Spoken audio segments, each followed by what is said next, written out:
Bueno, hola, ¿qué tal? Buenos días, bienvenidos a Desorientados leyendo filosofía. Bueno, vamos a seguir hoy con el libro que venimos leyendo, Discurso sobre el origen y los fundamentos de la desigualdad entre los hombres, de Rousseau. Ya estamos bastante avanzados en la lectura de este discurso. Lo que veníamos viendo la clase pasada era una preocupación de Rousseau acerca del origen del lenguaje en el ser humano. Sí, aparentemente lo que habíamos, hasta donde habíamos llegado el encuentro pasado, es que supuestamente si lo analizamos profundamente, el lenguaje sería imposible, ¿no? Que los seres humanos hayan desarrollado el lenguaje es una contradicción, es una imposibilidad. Sin embargo, estamos hablando, ¿sí? Lo usamos al lenguaje, estamos dentro del lenguaje. Y esto está muy relacionado con la existencia del ser humano. Estuve leyendo durante la semana Heidegger y aparentemente ha leído a Rousseau porque también hace un planteo acerca del lenguaje. Experimenta un poco con los orígenes del lenguaje, pero él lo relaciona más con la palabra ser, ¿sí? Tratando de desentrañar el sentido de la palabra ser, ¿sí? El ser del ente. Bueno, ahí hace una experimentación con el lenguaje y lo traigo a Heidegger porque me hizo acordar la lectura esta de Rousseau. A veces da ejemplos, Heidegger, que es posterior, ¿no? Da ejemplos muy parecidos a los de Rousseau. Es más, los mismos ejemplos da. Así que podríamos decir que hay una lectura, o no, no sé, la verdad no estoy en la cabeza de Heidegger, ni tampoco soy un experto de su vida, pero parece haber algún tipo de lectura por parte de Heidegger de Rousseau. Yo creo que sí, porque son muchas casualidades. Pero bueno, Heidegger emparenta la existencia del lenguaje con la existencia humana, ¿no? O sea que el ser humano existe gracias a que existe el lenguaje de algún modo. Ya lo habíamos visto la vez pasada. Que exista, no de manera física, ¿no? Que su existencia espiritual es posible a partir del lenguaje mismo. O sea, su existencia en sentido propio. O sea, existir no es estar ahí nada más, sino que ser ahí, según Heidegger. O sea, la existencia le acontece al ser humano por medio del lenguaje. Por medio del lenguaje empieza a existir verdaderamente. Por medio del lenguaje se estructura un mundo del ser humano. Puede empezar a pensar, puede empezar a a existir. No me voy a extender mucho más sobre eso. Eh, pero la existencia humana depende muy fuertemente del lenguaje, ¿no? Por lo menos según Heidegger. Y acá Rousseau también está haciendo algo parecido. Si entendemos que el lenguaje es un problema complejo que nos presenta o nos muestra que es imposible algo que está pasando, también la existencia humana debería ser imposible tal como la conocemos. Sin embargo, está acá, ¿no? Es algo raro llegar a la conclusión de que algo es imposible cuando lo conocemos, ¿no? Cuando conocemos su existencia, que está acá, que somos nosotros. Eso es lo que le da curiosidad a Heidegger, ¿no? Heidegger dice, bueno, todo esto sería imposible, pero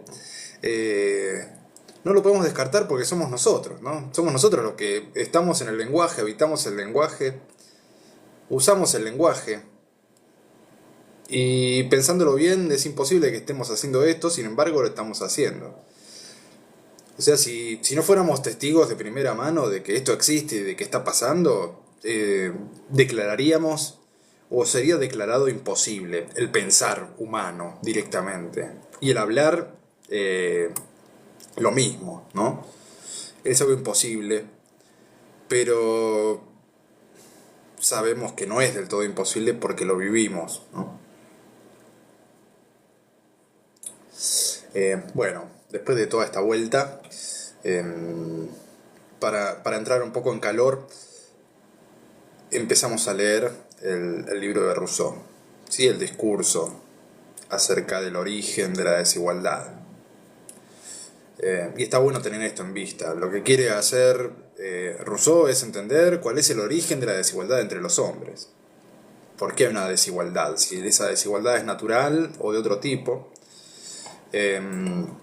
Está bueno recordarlo cada tanto, porque ahora empezamos a hablar del lenguaje y nos mareamos con el lenguaje, con el origen del lenguaje, con lo importante que es. Y lo que estamos tratando de hacer en realidad es eso, tratar de encontrar el origen de la desigualdad entre los seres humanos.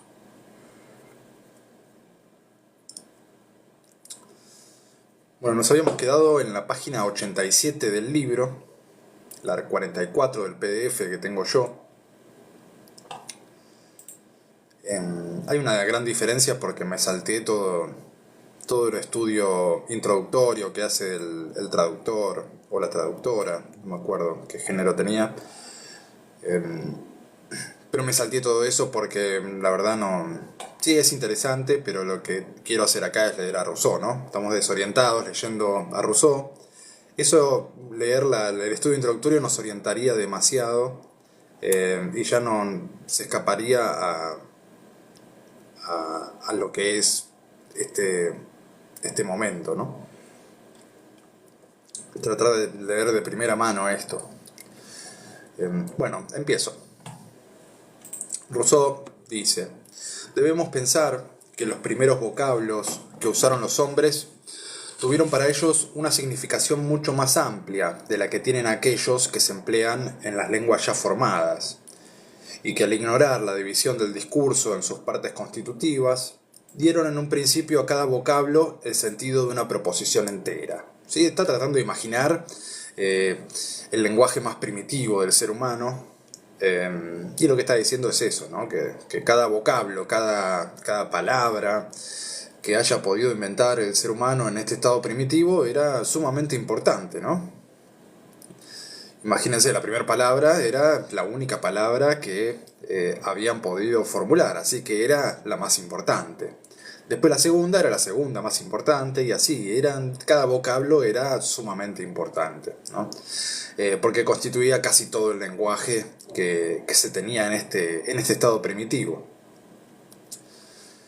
Y muchas veces lo que aclaraba Rousseau es que este vocablo, esta palabra, este sonido que emitía el hombre natural tenía el sentido de una proposición entera, ¿sí? O sea, si yo decía manzana, supongamos, en este estado primitivo, lo que quería decir era, bueno, yo quiero una manzana, sería una proposición entera, ¿no? O varias proposiciones.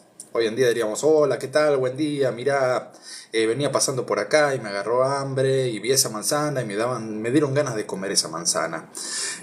Bueno, todo eso estaba encerrado en un manzana del hombre natural, ¿no? De este hombre en estado prelingüístico o con este lenguaje primitivo. Cuando comenzaron a distinguir, dice Rousseau, el sujeto del atributo y el verbo del nombre, lo cual no fue un mediocre esfuerzo del genio. Y acá hay algo que encontré en Heidegger cuando lo estaba leyendo en la semana, ¿no? Estoy leyendo un libro que se llama Introducción a la Metafísica. El que no lo leyó, los invito a leerlo porque es buenísimo. Por ahí estaría bueno hacer un taller o hacer una lectura de ese libro de Heidegger. Me parece bastante complejo. Ya me pareció complejo leyéndolo solo. Me imagino que acá va a ser más complejo todavía. Lo estoy pensando, pero es un libro muy interesante.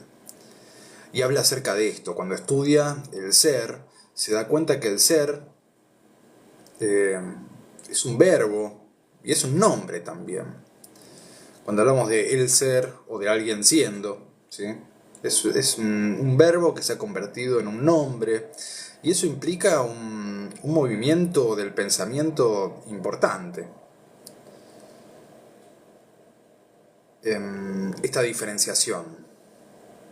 Y acá Rousseau la nombra, ¿no? acá Rousseau se da cuenta de que esto es un avance enorme en la creación del lenguaje, diferenciar el sustantivo del verbo, ¿no? Mostrar que son dos cosas distintas.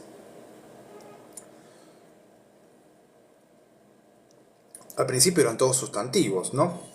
Como habíamos dicho la vez pasada, nos imaginábamos este inicio del lenguaje como un lenguaje deíctico, un lenguaje que señala cosas. Y ese lenguaje que señala cosas, señala entes, podríamos decir, los nombra. ¿Sí? O sea, consistía únicamente de nombres, sustantivos, podríamos decir.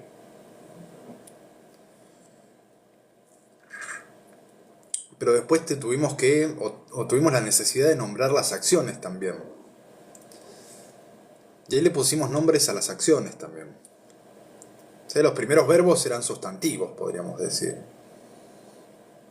Después, cuando estos sustantivos que nombraban acciones empezaban a declinar, se empezaban a modificar, ahí se empezó a enriquecer el lenguaje.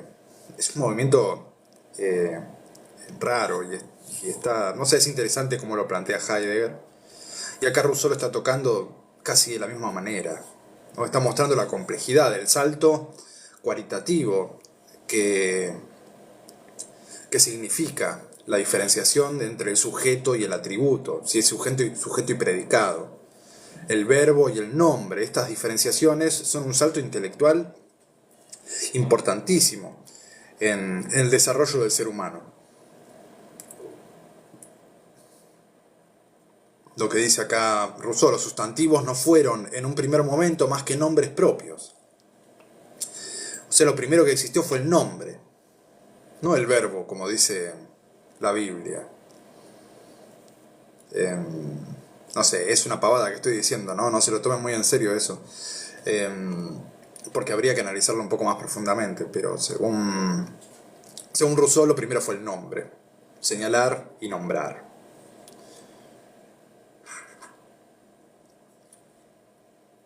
Y vean que lo que está planteando acá Rousseau es que lo primero fue el nombre, o sea, nombres particulares, no sustantivos. ¿Cuál es la diferencia entre el sustantivo y el nombre? El sustantivo es algo mucho más universal, ¿sí? El hombre primitivo no nombraba a todos los árboles de la misma manera. Ahora va a dar un ejemplo de los árboles, por eso estoy nombrando los árboles. No decía, eso es un árbol, sino le ponía un nombre distinto a cada árbol con el que se cruzaba. No tenía la capacidad de unir todos estos términos, todos estos nombres bajo un solo término, que eso sería el sustantivo, ¿no? El sustantivo árbol, por ejemplo, o el sustantivo ser humano. No, le ponían un nombre distinto a cada cosa. Y así va a decir Rousseau ahora, que el diccionario del hombre primitivo era mucho más extenso que el nuestro, porque le ponía un nombre a cada cosa.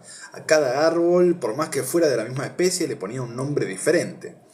Entonces el diccionario del hombre en estado de naturaleza sería mucho más amplio, mucho más extenso, por más que sea un lenguaje primitivo. Porque no tenía esta capacidad de unir bajo un mismo término muchos ejemplares de la misma especie. Si eso es abstracción, ¿no? No tenía capacidad de abstracción, podemos decir. Entonces los sustantivos no fueron en un primer momento más que nombres propios. El infinitivo fue el único tiempo de los verbos. ¿Sí? A esto que le llamaba yo, el infinitivo es el nombre de la acción. El verbo en infinitivo es, el de correr es correr, ¿no? Y ese es el nombre de la acción. Cuando yo lo uso, cuando digo yo corro, o yo estoy corriendo, bueno, ahí sí se lo estoy adjudicando, ahí sí está funcionando bien como un verbo, ¿no? Porque está diciendo, este sustantivo está haciendo tal acción. La está ejecutando, ¿sí? Pero el infinitivo es el nombre de la acción directamente. Cuando queremos nombrar una acción usamos el verbo infinitivo, en infinitivo. Algo que Heidegger lo plantea distinto. Dice que el infinitivo es posterior, no es anterior. Y por eso encuentro tantas similitudes. Parece que estaba leyendo esto Heidegger. A veces pasa que sospechamos que está leyendo eso y nada que ver, ¿no? Habría que investigarlo. Yo no lo investigué, así que estoy hablando sobre el aire. Pero habría que investigar la relación entre Rousseau y Heidegger. Yo creo que hubo una lectura de Heidegger, o sea que Heidegger leyó a Rousseau. Creo que todos los filósofos en algún momento leyeron a Rousseau, era como una lectura obligatoria, y la sigue siendo. Es muy poco probable que no lo haya leído.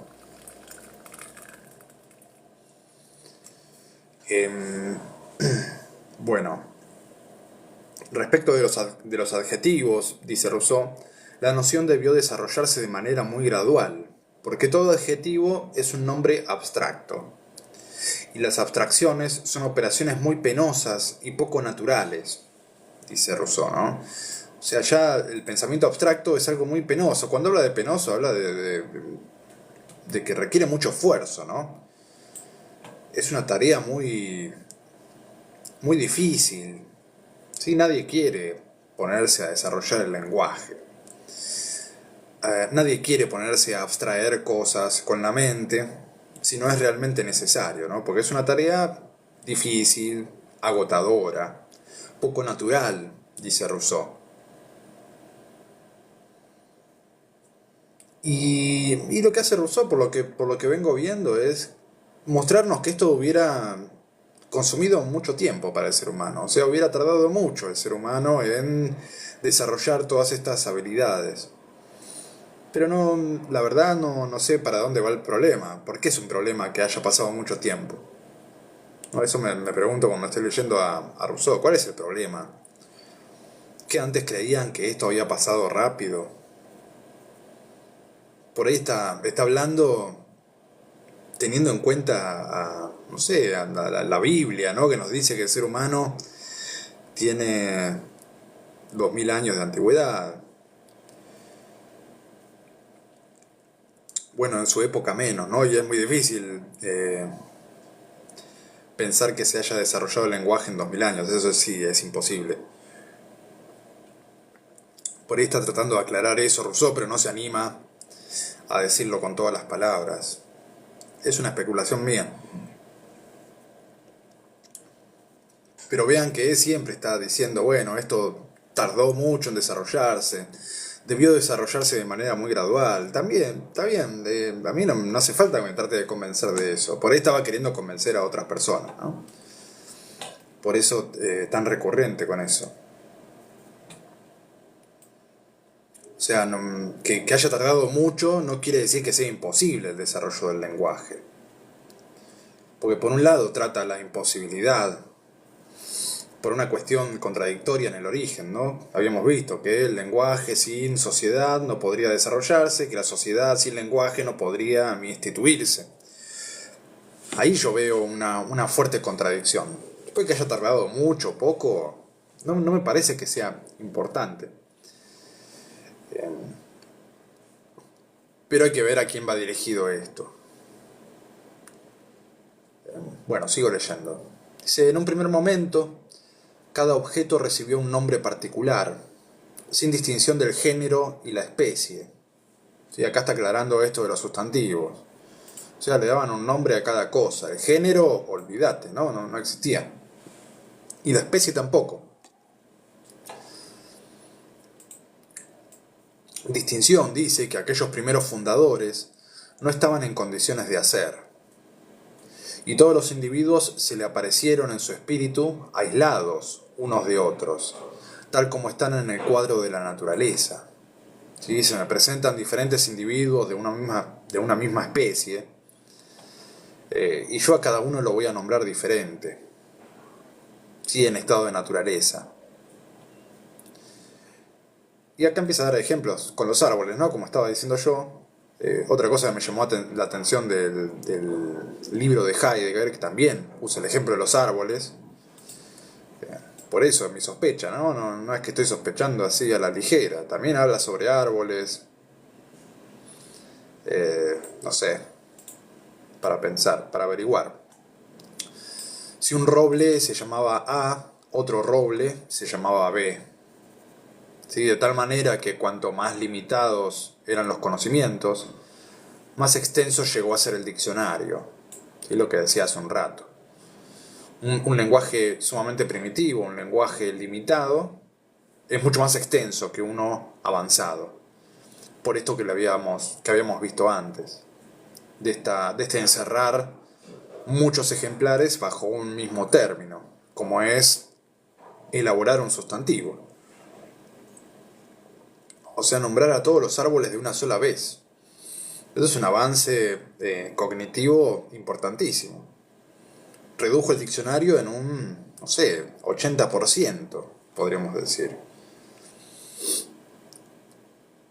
Cuando logró hacer eso el primer ser humano, si es que pasó de esa manera, ¿no? Si hubo como un ser humano haya hecho eso es para discutir, pero bueno, el primer ser humano que haya hecho eso redujo el diccionario eh,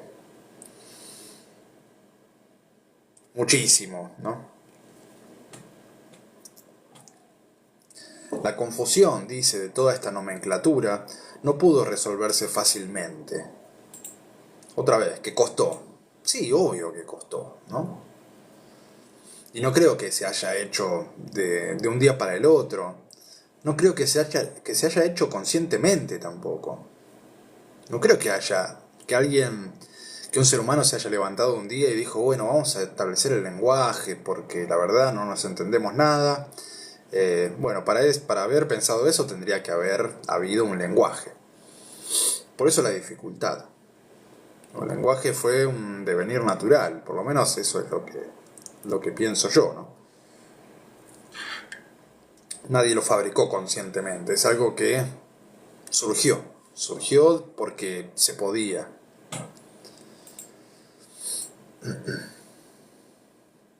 Entonces, bueno, sí, muy difícil, pues para ordenar a los seres bajo denominaciones comunes y genéricas, era preciso conocer sus propiedades y diferencias, ¿sí? Tener un conocimiento avanzado de las cosas que nos rodeaban.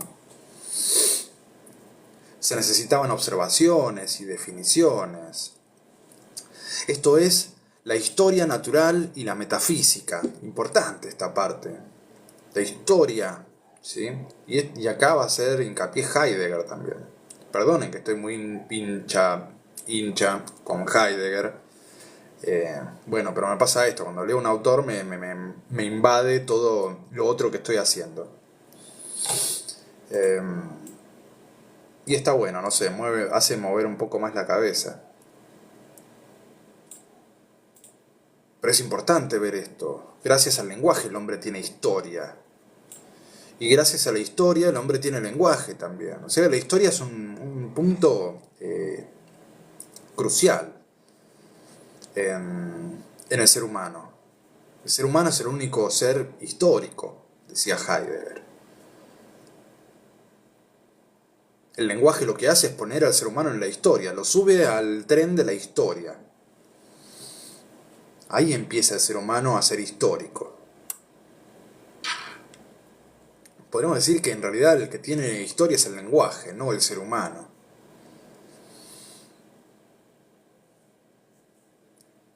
Y él trata de rastrear esa historia del lenguaje, la historia de la definición del ser, ¿no? Que lo equipara más o menos con la historia del pensamiento humano, de la filosofía.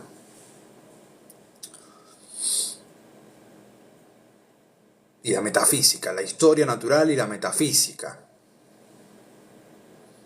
¿No? El lenguaje es en primer lugar metafísica. Cuando estamos haciendo lenguaje estamos haciendo metafísica. Ahí Carmen pregunta, ¿sin lenguaje no hay ser? Sí, sin lenguaje no hay ser. Por lo menos para Heidegger, ¿no? Las cosas no son sin lenguaje. Hay entes nada más, no habría ser. Hay cosas. Solamente hay cosas. Las cosas no serían. Lo que le da el ser a las cosas vendría a ser el lenguaje.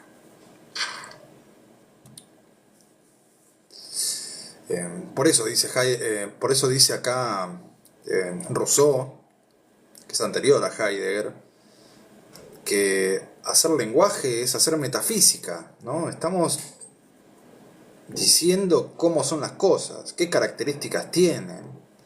Esto es hacer ontología, es hacer metafísica. Entonces, le estamos dando, otra vez, está llevando es agua para su molino, ¿no? Está diciendo, bueno, estamos haciendo del hombre natural un metafísico, un filósofo. David Carmen dice, habría que saber a qué le dice ser. Bueno, sí. No quiero ahondar mucho en eso, porque no es nuestro tema. Pero sí, es complejo, muy difícil. Podríamos dedicarle una lectura a ese libro, la introducción a la metafísica de Heidegger. Me tengo que animar. Pero sí, es bastante difícil, bastante pesado también. Lo tengo que ver. Pero sigamos con Rousseau. Entonces, el lenguaje se relaciona con la historia natural y la metafísica, en una medida mucho mayor de la que podían tener los hombres de aquellos tiempos. Sí, otra vez está denunciando esto en el hombre natural, que están viendo los pensadores de su época, ¿no? Están haciendo del hombre natural un metafísico, están haciendo del hombre natural un filósofo, cosa que no era, no podía ser un filósofo, un metafísico, porque no tenía sociedad en la que desarrollar estas habilidades, estas facultades. Estas facultades son producto de la sociedad. No hay un hombre fuera de la sociedad que sea un metafísico, que sea un filósofo. No hay un hombre fuera de la sociedad que hable y que piense. Esto se emparenta mucho con lo que decía Aristóteles, del ser humano fuera de la sociedad, ¿no? Decía que el ser humano era un animal político, un animal de la polis. Fuera de la polis, el ser humano es un animal, ¿sí? Como todos los demás. Una bestia o un dios, decía Aristóteles. Si el ser humano fuera de la polis es o una bestia o un dios.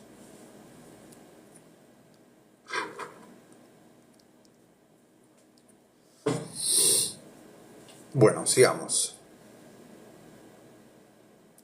Decí que es polis, me dice Carmen. Bueno, sí, polis es...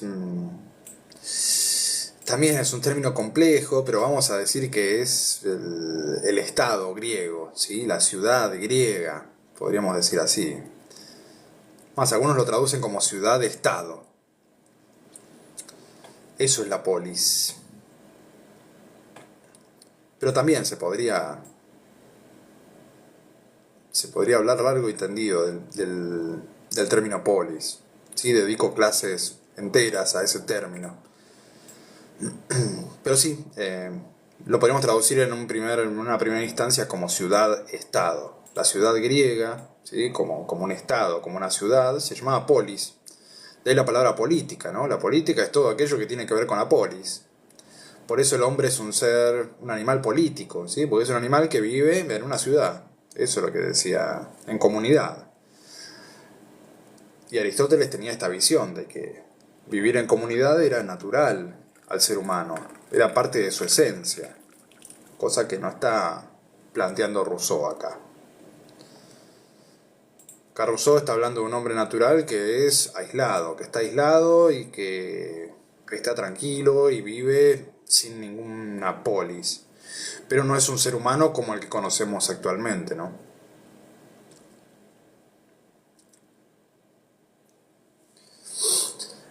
¿Por qué el hombre natural es aislado? Habría que preguntárselo a Rousseau, ¿no? ¿Por qué? ¿Por qué se lo imagina de esa manera? Por ahí porque ya se lo han imaginado como un ser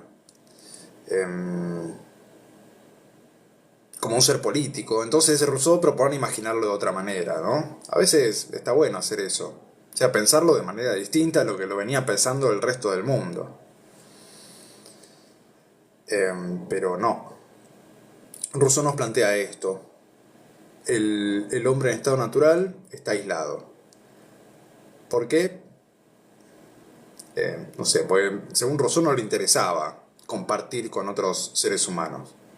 No tenía ningún sentimiento, aunque sí plantea el sentimiento de la empatía. Bueno, pero ya lo hemos discutido largo y entendido eso. Sí, entendamos que es la base del pensamiento de Rousseau, que es aislado, solitario. Ahora vamos a ver que habla acerca de Hobbes también, ¿no? De Thomas Hobbes, el autor del Leviatán, y va a entrar en discusión con él. Porque Thomas Hobbes no creía que fuera un ser aislado, sino que era un ser violento. Y lo de aislado también, lo podríamos discutir, sí, podría ser que fuera aislado, porque cada vez que se encontraba con otro ser humano se quería matar, ¿no? Quería matar al otro ser humano, no a sí mismo. Así que sí, eso hace del ser humano alguien aislado. Pasa que Hobbes lo pone como en una situación en que estaba constantemente con peligro de muerte, ¿no? Entonces los seres humanos estaban muy cerca para Hobbes. Pero bueno, sigamos con Rousseau. Y concedámosle esto, ¿no? Hay que concedérselo porque es la base de todo su planteo. Que el ser humano en estado natural es bueno, es feliz, podríamos decir, tranquilo, y vive aislado. Esa es la base sobre la que parte Rousseau. Es el supuesto eh, que tenemos que aceptar para seguir leyendo.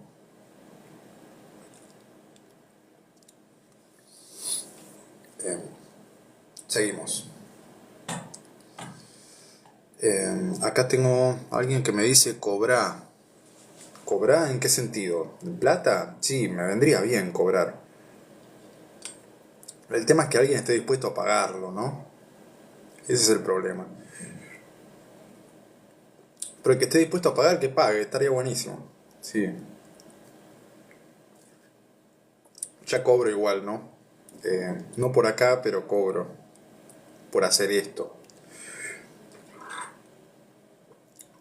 Ah, acá los chicos del Damaso, qué grande. Los del Damaso están de vacaciones de invierno y me bancan acá. Son unos grosos. Newell's, All Boys o Rosario Central. Y yo me inclino por Newell's. Lo tengo acá más cerca. Bueno, sigo. Siempre preguntando. Bueno, dale, sigo. ¿Cómo se puede pagar? Me dice Carmen. Bueno, sí, al final de los videos siempre subo. Está ahí mi alias del Mercado Pago. Y el alias de PayPal, por si me quieren pagar en dólares. Acepto dólares. Cualquier tipo de moneda. Bueno, sigo. Sigo. Dice entonces, por otra parte, las ideas generales no pueden introducirse en el espíritu más que con la ayuda de palabras, y el entendimiento las capta solo por medio de proposiciones. Estamos hablando de las ideas generales, ¿no? De términos generales. Y los términos generales solamente se pueden entender si tenemos palabras en nuestro haber. Esos términos ya no se pueden entender observando cosas, observando el mundo. No son nombres las ideas generales, son otra cosa. Conceptos, podríamos decir. Sócrates empezó con todo este movimiento de encontrar el concepto, la idea. Aquello que Platón pone en un mundo suprasensible, ¿no? En un intelecto superior al ser humano. Porque veía esto, veía la imposibilidad de que el ser humano haya podido crear estas cosas, haya podido crear estas ideas que no se pueden deducir de la realidad, no se pueden deducir de la observación del mundo, estas ideas generales. La justicia, por ejemplo. La justicia Platón dice, no, esto no puede haber creado el ser humano, la justicia la creó el demiurgo, ¿no? Un ser superior, intelectual. Nosotros solamente podemos observar, contemplar ese concepto, esa idea general que existe antes del mundo, porque el mundo no me da ninguna pista de lo que es eso. Entonces las ideas generales tienen esta característica, de que no se pueden deducir del mundo, sino que necesitan de otra cosa. Y en este problema se está metiendo Rousseau, ¿no? Esta es una de las razones, dice, por la que los animales no podrían formarse tales ideas, ni adquirir nunca la perfectibilidad que de ellas depende. Otra vez nombra la perfectibilidad, esta facultad que es únicamente humana, ¿no? De modificarse a sí mismo, de poder modificarse, independientemente de la naturaleza, ¿sí? Los animales, recordemos, son animales instintivos, no se modifican, o sea, no evolucionan a un ritmo propio. El perro de hace 2000 años es muy parecido al perro de ahora. Con el perro es más difícil porque ahí metió mano el ser humano. Pero podríamos decir, no sé, el elefante, ¿sí? El elefante de hace 3000 años es igual al elefante que vemos hoy en día, ¿sí? No se modificó nada. Más, podríamos ir miles de años atrás y vamos a ver al mismo elefante. En cambio, el ser humano de un siglo al otro cambia radicalmente. Se ve modificado. Y eso es por esta facultad, la perfectibilidad que nombra Rousseau. Y esto es producto también de esto, del lenguaje, la capacidad de pensar, esta segunda naturaleza que tiene el ser humano, el acceso a las ideas abstractas. Cuando un mono se dirige, dice, sin vacilar de una nuez a otra, ¿creemos acaso que tiene la idea general de este tipo de fruto? ¿Y que compara su arquetipo con esos dos individuos? Si usa la idea de arquetipo del concepto. La misma que usaba Platón, ¿no?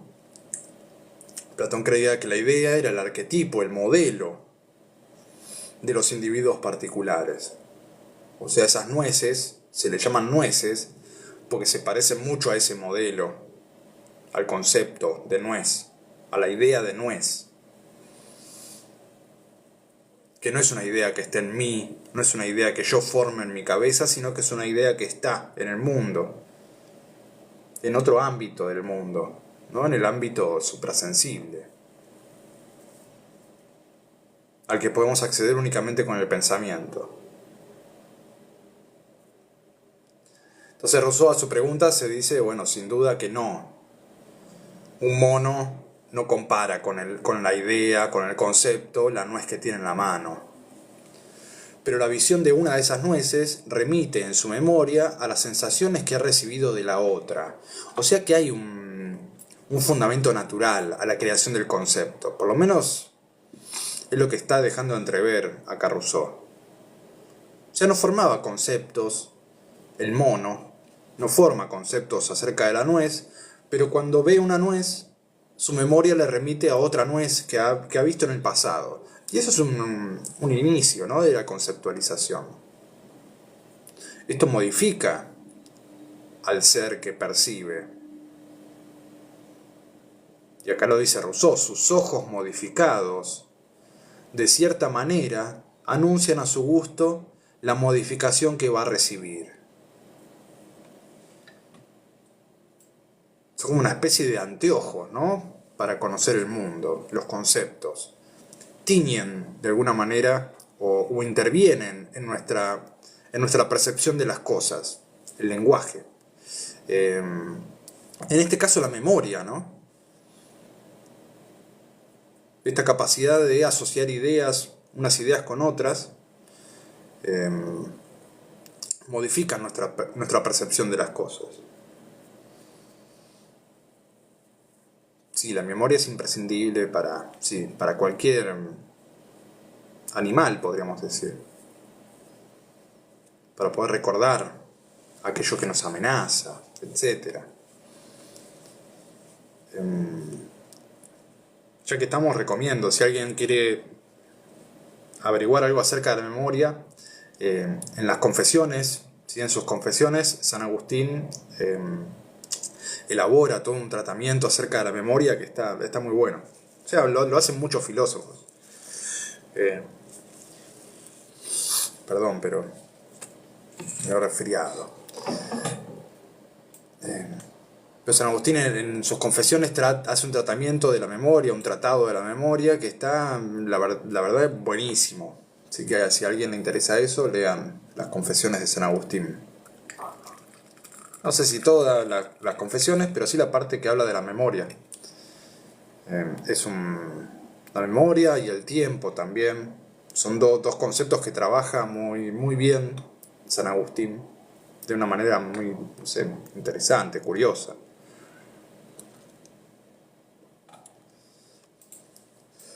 Toda idea general, dice Rousseau, es puramente intelectual, en cuanto se introduce la imaginación. La idea se vuelve inmediatamente particular. Lo leo otra vez. Toda idea general es puramente intelectual. En cuanto se introduce la imaginación, la idea se vuelve inmediatamente particular. ¿Sí? Porque la imaginación es esa capacidad de formar imágenes. Desde el momento en que lo transforma en una imagen, se convierte en algo particular. Si la idea no está asociada a una imagen, la idea es otra cosa, la idea es algo más inmaterial, algo que no se puede dibujar, no se puede describir sensiblemente. Le podemos asignar un término, un ruido, ¿sí? Eso sí. Procurad, dice, trazar la imagen de un árbol en general y nunca lo vas a lograr, dice Rousseau. ¿Cómo elaboro la imagen del árbol? Sí, nos dicen un árbol y dibujamos un árbol. Generalmente lo que hacemos nosotros, por lo menos lo que hago yo, un árbol, un manzano me sale siempre, un árbol con manzanitas rojas. Ese es el arquetipo o el modelo de árbol que tenemos en la cabeza. Pero en realidad estamos dibujando un árbol en particular, un manzano.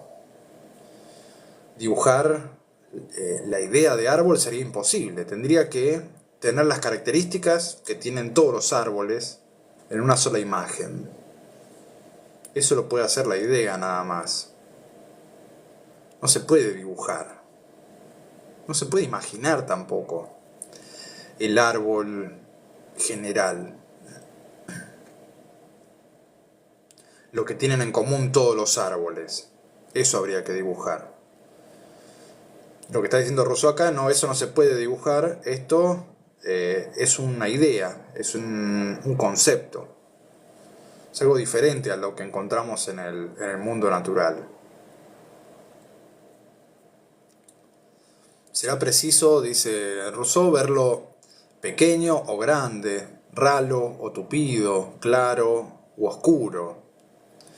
Y si de ustedes dependiera, o si de nosotros dependiera, no ver allí más que lo que se encuentra en todo árbol, esa imagen ya no parecería un árbol. Si quisiéramos dibujar un árbol con todos sus tamaños posibles, con todas sus formas posibles, con todos los frutos posibles que puede dar, ya no se reconocería. Dibujaría no sé, cuesta imaginarlo, ¿no? Pero sería un garabato, una cosa sumamente cargada de líneas y de variaciones. Una mancha podríamos ver. No se pueden pasar los conceptos a imágenes, dice Rousseau. Son abstractos, son seres puramente abstractos. Y dice, los seres puramente abstractos se ven del mismo modo o no se conciben sino por medio del discurso. Sí, por medio del discurso sí podemos entender un concepto. Hasta ahí nomás, ¿no? Pero sí, mucho mejor que mediante una imagen.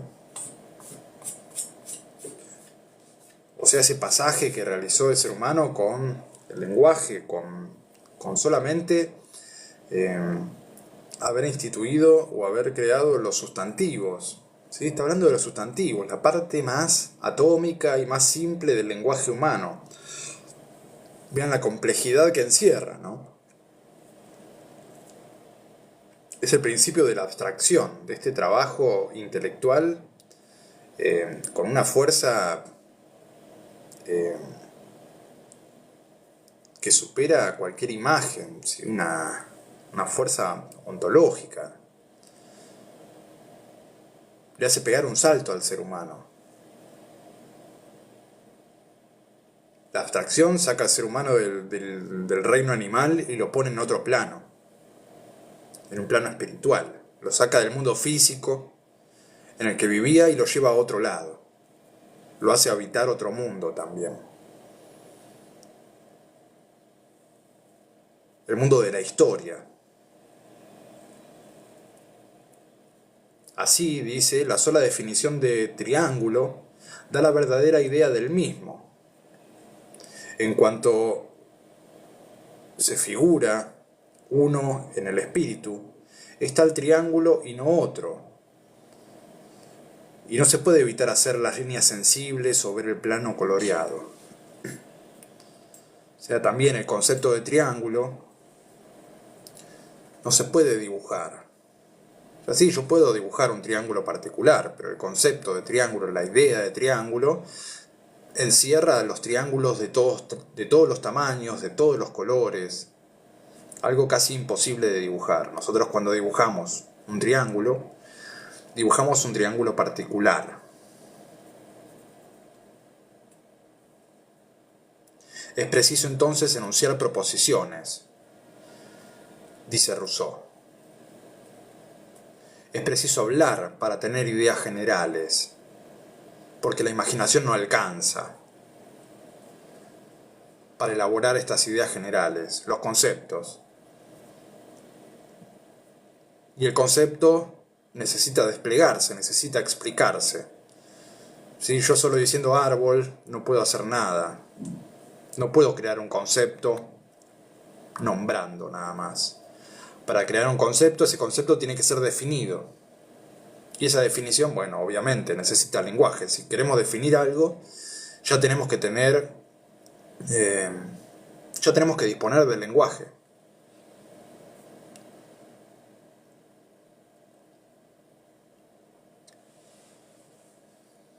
Entonces dice, es preciso entonces enunciar proposiciones.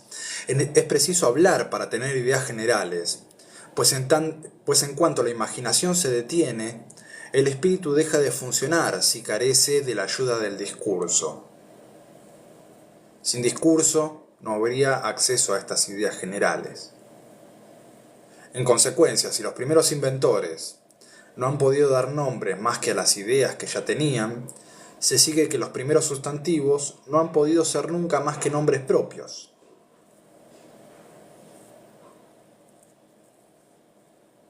Y acá está, bueno, reforzando esta idea. Esta es la tesis de este párrafo, podríamos decir. Los primeros sustantivos eran nombres propios. Y después todo lo otro que dice son argumentos para apoyar esta tesis, ¿no? Pero cuando, por medios que yo no concibo, dice Rousseau, nuestros nuevos gramáticos comenzaron a ampliar sus ideas y a generalizar sus palabras, vean que acá lo que hace el autor es imaginarse a un fundador del lenguaje, a un gramático que sería una especie de arquitecto del lenguaje, como si fuera algo construido, ¿no? Cosa que ya vimos que no sé, por lo menos yo estoy en desacuerdo con esto. Vamos a ver para dónde va igual.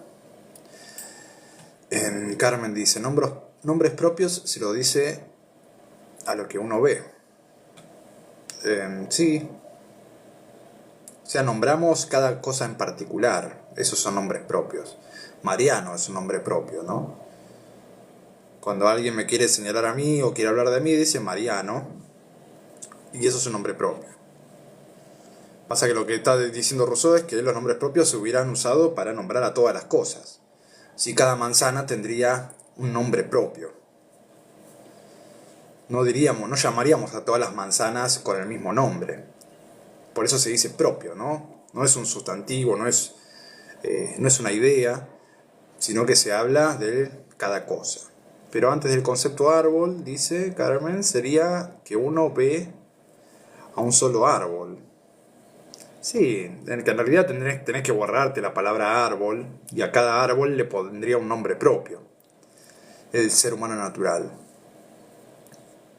O José es el primer árbol que me encuentro, el otro se llama Carlos, el otro se llama Jorge, ¿sí? Y así hubieran multiplicado los nombres por los árboles que se cruzaban en su vida. Hasta que a alguien se le ocurrió ponerle el mismo nombre a todos los árboles. Pero eso ya era otra cosa. Entonces, sigo leyendo lo que habla Rousseau de los nuevos gramáticos, ¿no? Dice, pero cuando, por medios que yo no concibo, o sea, yo no puedo ver cómo pasó esto, dice Rousseau, pero los nuevos gramáticos comenzaron a ampliar sus ideas y a generalizar las palabras. La ignorancia de los inventores debió someter este método a límites muy estrechos. Y como al comienzo habían multiplicado demasiado los nombres de los individuos por no conocer los géneros y las especies, crearon luego demasiadas pocas especies y géneros, por no haber considerado a los seres en todas sus diferencias. O sea, el primer salto que habría pasado con el lenguaje, o la primera dificultad, sería, bueno, encerrar todos estos nombres particulares bajo uno solo. Y al principio seguramente se les habrá ido la mano, dice Rousseau, y habrían nombrado, o habrían puesto nombres muy generales a las cosas. Es como decir, no sé, plantas. No nombrar la especie animal, sino ir directamente a plantas. Entonces los primeros conceptos tendrían, o necesariamente deberían haber sido muy generales, dice Rousseau. No sé en qué se basa, pero se lo imagina de esta manera. Primero tendrían que haber sido extremadamente generales. Es decir, no hubieran empezado a nombrar los árboles, sino las plantas en general. Dice planta, animal, sí, cosa, etc. Para llevar las divisiones suficientemente lejos, dice, hubieran sido necesarias más experiencia y más luces de las que podían tener. Otra vez, cuando habla de luces, habla de inteligencia, ¿no? de desarrollo del intelecto. Y más investigaciones y trabajo del que deseaban dedicarle. Ahora bien, si inclusive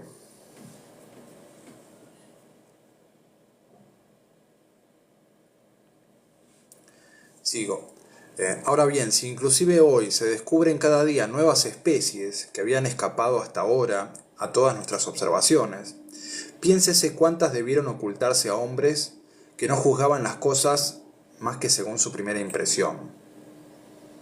Sí, hoy en día también hay palabras que no conocemos. O sea, cada ser humano no es un individuo que tiene todo el lenguaje dentro de sí. El lenguaje del ser humano está disperso entre todos los seres humanos, pero ningún individuo en particular conoce todo el lenguaje. Sí, también ahí tenemos algo confuso en las características que tiene el lenguaje humano. Que los hablantes no lo conocen del todo, sin embargo hablan. Otro problema, ¿no? en el lenguaje. Y es un problema que afecta a la existencia humana, por eso supongo que debe ser tan complejo.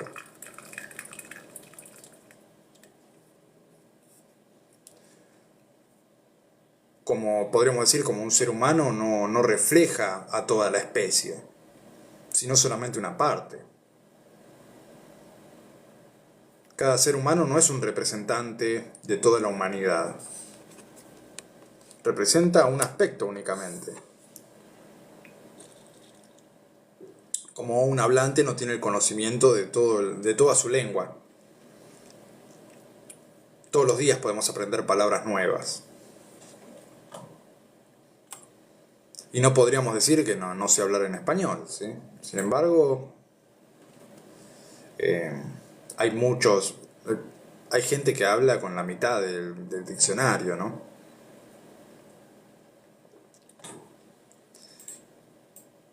Y decimos que sabe hablar español y que sabe hablar en su lengua. En cuanto a las clases primitivas, dice Rousseau, y a las nociones más generales, resulta superfluo agregar que también debieron permanecer desconocidas.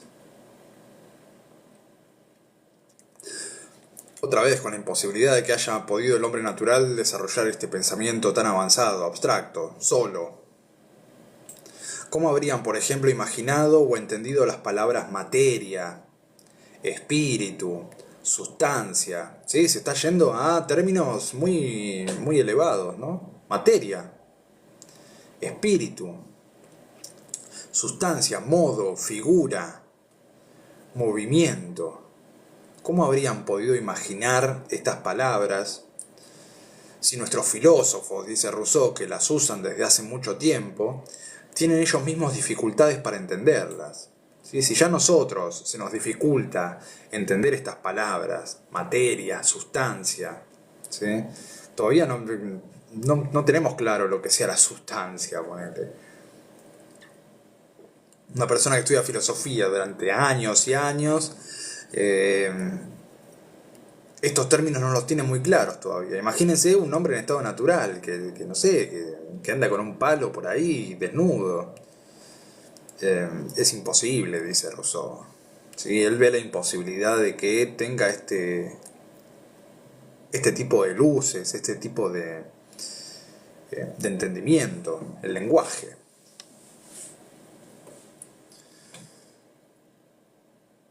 Y cómo las ideas vinculadas con esos términos son puramente metafísicas, dice Rousseau. No se encuentra modelo alguno de las mismas en la naturaleza. O sea, yo no puedo decir, bueno, materia, esto es materia, no puedo señalar la materia. El espíritu no lo puedo señalar y nombrarlo. Si es algo que requiere de un desarrollo del lenguaje importante.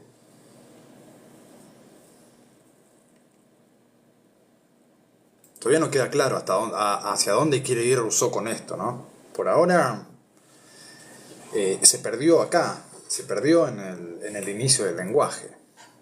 ¿Dónde quedó la premisa o la pregunta central, ¿no? ¿Cuál es el origen de la desigualdad entre los hombres? ¿El lenguaje es el origen de la desigualdad?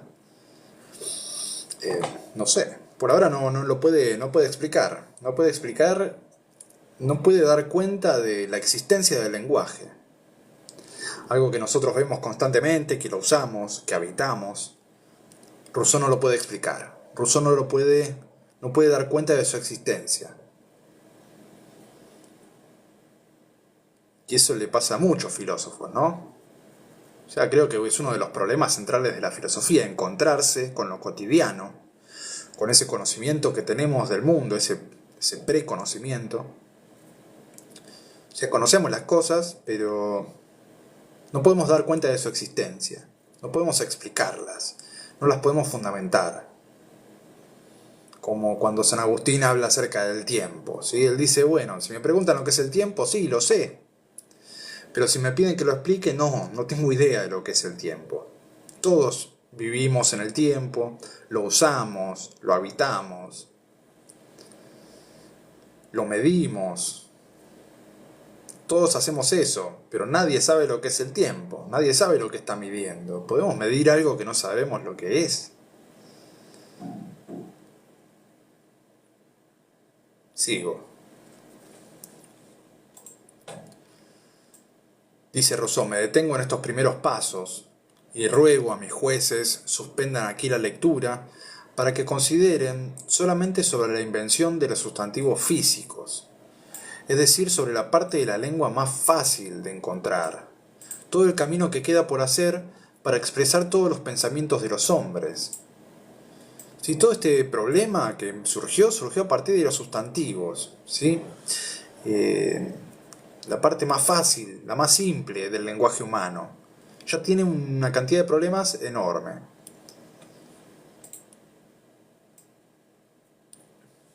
Todo el camino que queda por hacer para expresar todos los pensamientos de los hombres, para adoptar una forma constante, poder ser hablada públicamente e influir en la sociedad. Miren todo lo que falta.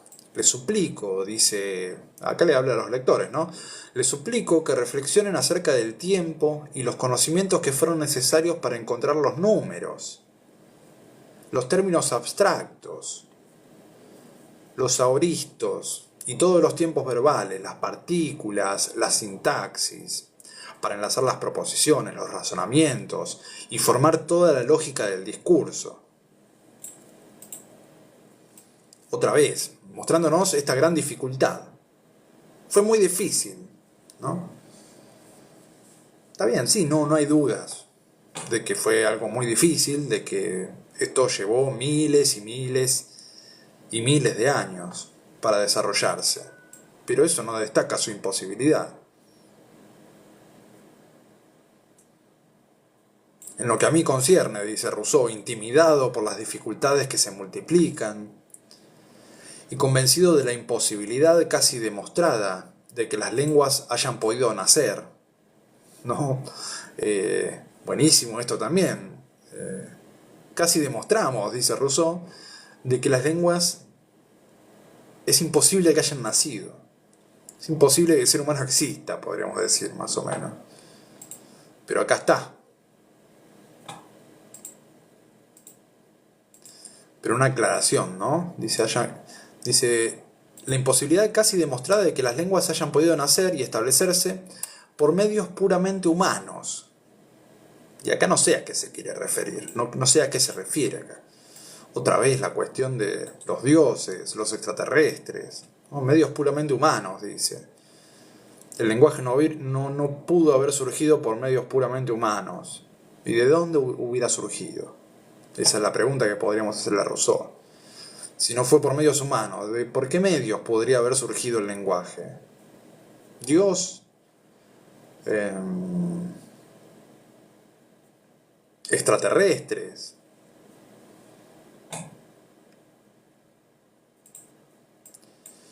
Y acá tiene una nota al pie, ¿sí? Cuando habla de establecerse por medios puramente humanos. No sé, me interesa leer esa nota al pie.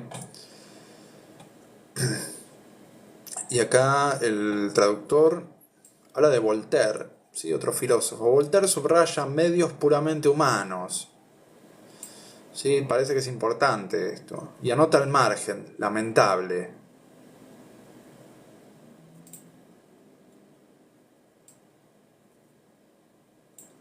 Creo que tuve la misma sensación que Voltaire cuando lo leí. Y sigue leyendo, dice Rousseau en su ensayo sobre el origen de las lenguas, dice, el padre Lamy no concibe siquiera que los hombres hayan podido inventar otros sonidos si Dios no les hubiera enseñado expresamente a hablar.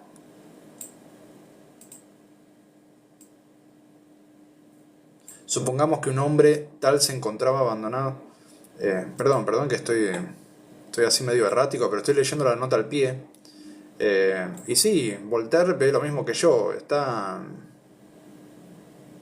hablando de Dios.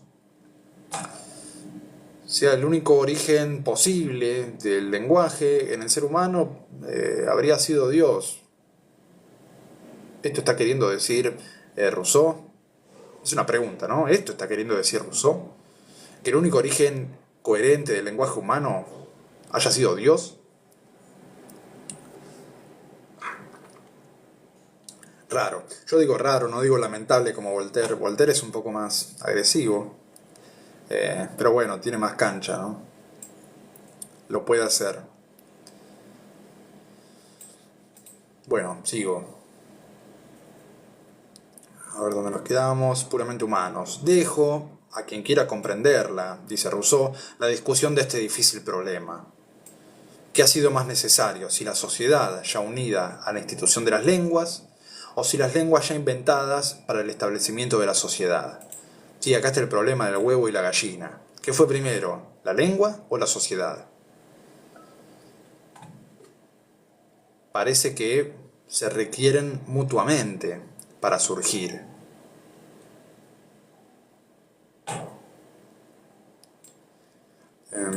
Y vean que acá Voltaire lo que hace es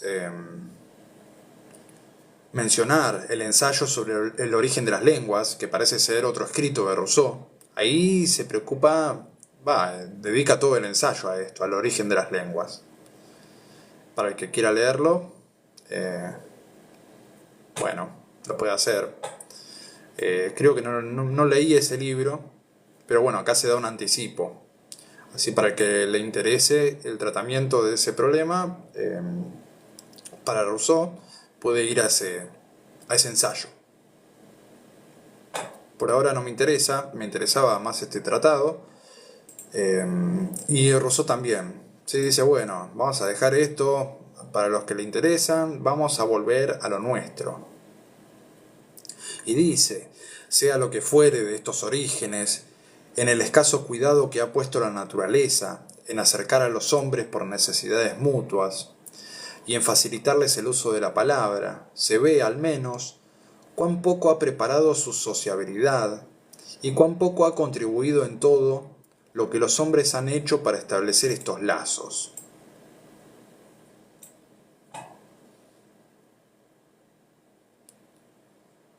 Entonces la naturaleza, según Rousseau, hizo poco para acercar a los seres humanos por necesidades mutuas. Sí, acá podríamos relacionarlo con Platón, que fue el uno de los primeros pensadores que dijo, bueno, las sociedades humanas tienen su origen en la necesidad, en esta imposibilidad de autoabastecerse de los seres humanos. Entonces está hablando con ese tipo de ideas, de ideologías políticas.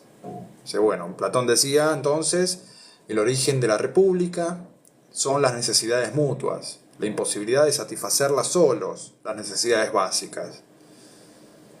Y Rousseau dice, la naturaleza no hizo nada para que pase esto. O sea, en el hombre natural es difícil que tenga necesidades que no pueda satisfacer. Eso lo vemos con ojos actuales, donde vemos carencias en el ser humano primitivo. Y Rousseau dice, el ser humano primitivo lo único que quería era comer, no pasar frío, y mucho más no quería. ¿Sí? ¿Qué más necesitaba de la naturaleza? Si la naturaleza le da todo eso, ¿cuál es el problema? ¿Cuál es la necesidad de acercarse entre los seres humanos? La necesidad no lo creo, dice Rousseau. O sea, no cree en la propuesta de Platón. Y la naturaleza, si no hace esto, si no los obliga a unirse, mucho menos va a facilitarles el uso de la palabra, dice Rousseau. Se ve al menos cuán poco ha preparado su sociabilidad y cuán poco ha contribuido en todo lo que los hombres han hecho para establecer estos lazos.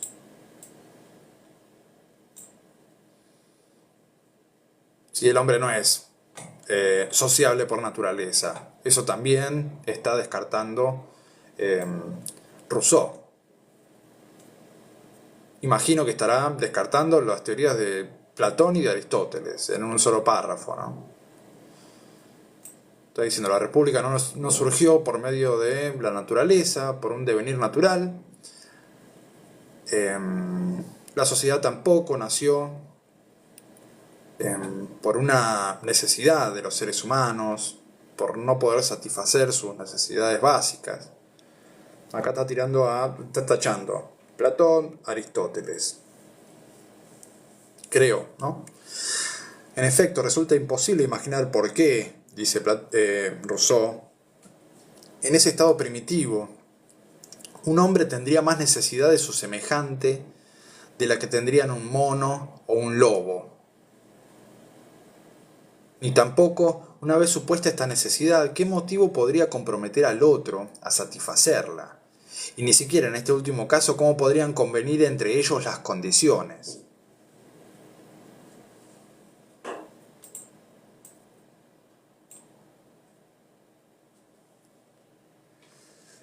Nadir escribe, no entiendo nada. Bueno, yo tampoco, Nadir, estamos iguales.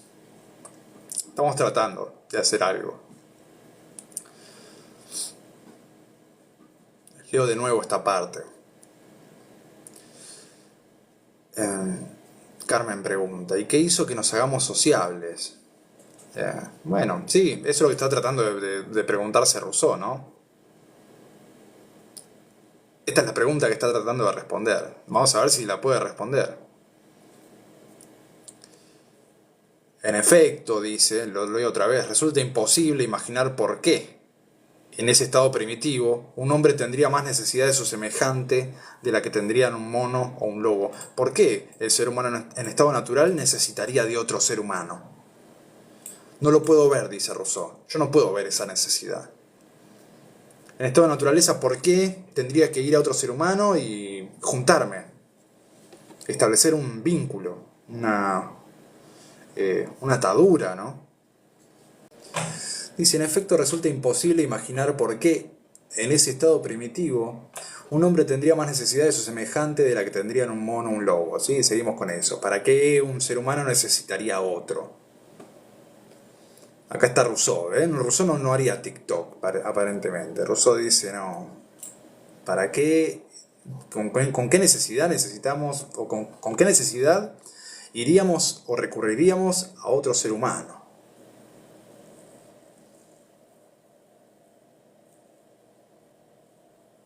Ni tampoco, una vez supuesta esta necesidad, dice, ¿qué motivo podría comprometer al otro a satisfacerla? Esta unión, esta necesidad. Y ni siquiera en este último caso, ¿cómo podrían convenir entre ellos las condiciones? Bien sé que continuamente se nos repite que nada ha de haber sido tan miserable como el hombre en ese estado. O sea, constantemente se dice, o dicen los pensadores de la época, dice Rousseau, que el estado de naturaleza habría sido un estado miserable. Por eso, lo que preguntaba Carmen, por eso es que el hombre se sociabilizó. Para otros pensadores, no para Rousseau, ¿no? Los otros pensadores dicen, bueno, el estado de naturaleza era un estado miserable, entonces querían salir de ese estado miserable, por eso se unieron en sociedad, por eso se tomaron todo este trabajo de establecer instituciones, un estado, etcétera, para salir del estado miserable de naturaleza. Lo que está planteando Rousseau es que no era un estado tan miserable, entonces bueno, está la pregunta, ¿por qué entonces hicimos esto? Si no era un estado miserable.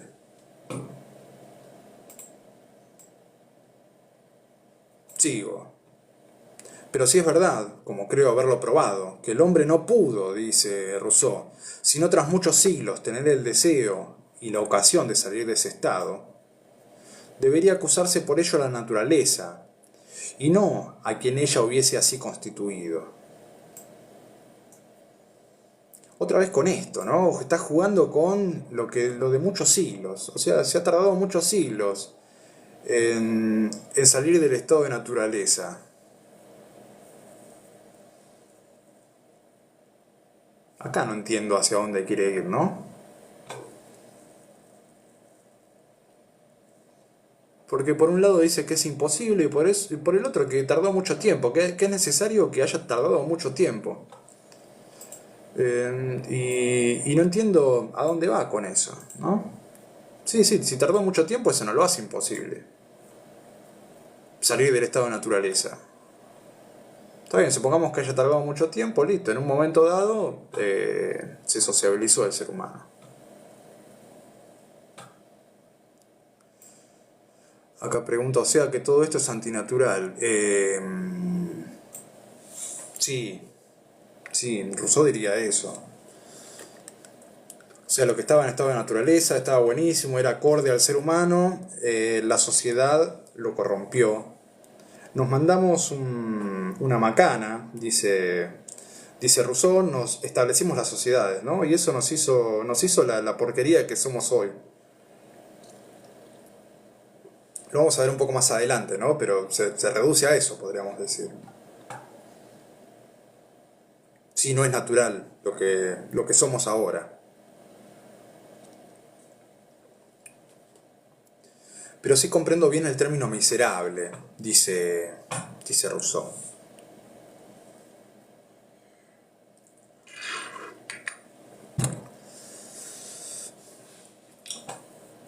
Pero sí comprendo bien el término miserable. Es una palabra que no tiene ningún sentido o que solo significa una privación dolorosa y el sufrimiento del cuerpo o del alma. Ahora bien, yo quisiera que me explicara cuál puede ser el tipo de miseria de un ser libre, dice Rousseau. Si le dicen miserable al hombre en estado de naturaleza, bueno, quiero que me expliquen cuál es el tipo de miseria, entendida como privación dolorosa o sufrimiento del cuerpo. ¿Cuál puede ser el tipo de miseria de un ser libre, que tiene el corazón en paz y el cuerpo en plena salud? ¿Sí? Como ya lo había dicho antes. ¿A dónde está la miseria en ese estado? Pregunto, ¿cuál de las dos, la vida civil o la natural, es la más propicia a volverse insoportable para aquellos que gozan de ella? Sí, ahí está volviendo. Se nos fue Rousseau y ahora está volviendo. ¿Sí? Con más fuerza que antes. Nos está diciendo, bueno, ¿cuál es peor? ¿Cuál es más miserable? ¿La vida en estado natural, donde vivimos con el corazón tranquilo, con buena salud y en paz? ¿O la vida civil? ¿Cuál se hace más insoportable? Dice, alrededor de nosotros casi no vemos más que gente que se queja de su existencia. Inclusive muchos que se privan de ella en cuanto está en su poder hacerlo. ¿Sí? En la sociedad actual es que pasa esto. Sí, a donde miramos encontramos seres humanos insatisfechos, seres humanos que se quejan de su existencia. Seres humanos miserables, podríamos decir. O sea, la miseria está en el estado actual del ser humano, no en el estado de naturaleza. Es mucho más habitual encontrar seres humanos miserables en estado social, en estado civil, que en estado natural. Inclusive hay muchos que se privan de ella en cuanto está en su poder hacerlo. Y la reunión de las leyes divina y humana apenas basta para detener ese desorden. O sea, ni siquiera las leyes pueden mantener a raya a este ser humano miserable. No pueden sacar de la miseria al ser humano las leyes, ni las divinas ni las humanas. Pregunto si alguna vez se ha oído decir que un salvaje en libertad haya tan solo pensado en lamentarse de la vida, dice Rousseau, y darse la muerte. Si el hombre natural no le pasa esto, no sufre tanto la vida. Todo esto según Rousseau, ¿no? Habría que juzgar, dice entonces, con menos orgullo, de qué lado está la verdadera miseria. Por el contrario, nada habría sido tan miserable como el hombre salvaje confundido por las luces, dice, atormentado por las pasiones y razonando acerca de un estado diferente del suyo. Sí, lo que debe haber hecho miserable al ser humano es esto, las luces, el desarrollo del intelecto. Gracias a una muy sabia providencia, las facultades que tenía en potencia habían de desarrollarse solo con las ocasiones que tuvieran para ejercerlas, para que no le resultasen superfluas ni una carga antes de tiempo, ni tardías o inútiles en caso de necesidad. Tenía el instinto, cuanto necesitaba, para vivir en el estado de naturaleza. O sea, para vivir en estado de naturaleza no hace falta el desarrollo de la razón, sino que con el instinto bastaba. En una razón instruida, dice, solo tiene lo que necesita para vivir en sociedad. O sea, por un lado tenemos el instinto, que es el que se necesita para vivir en estado de naturaleza, y la razón instruida, lo único que hace es, o para lo único que sirve una razón instruida es para vivir en sociedad. Sí, vamos a dejarlo acá porque ya estoy cansado. Y ya pasó 1 hora y media. Sí, pero ahora está haciendo este pasaje, Rousseau. Está empezando ya casi está terminando de hablar del hombre del estado de naturaleza y está empezando a entrar con el hombre en sociedad. Lo que tenemos que ver es cuál fue este pasaje, cuál fue la necesidad de ir del estado natural al estado civil. ¿Por qué pasó esto? Bueno, vamos a tratar de verlo en los encuentros posteriores, ¿no?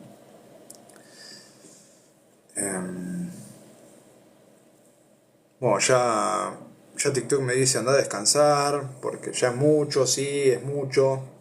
Así que sí, vamos a descansar. Le vamos a hacer el caso a TikTok. Frenamos acá, estamos en la página 47 del PDF y en la 90 del libro. Bueno, les agradezco a todos la atención y la participación. Nos estamos viendo el sábado que viene. Espero que la pasen bien. Chao.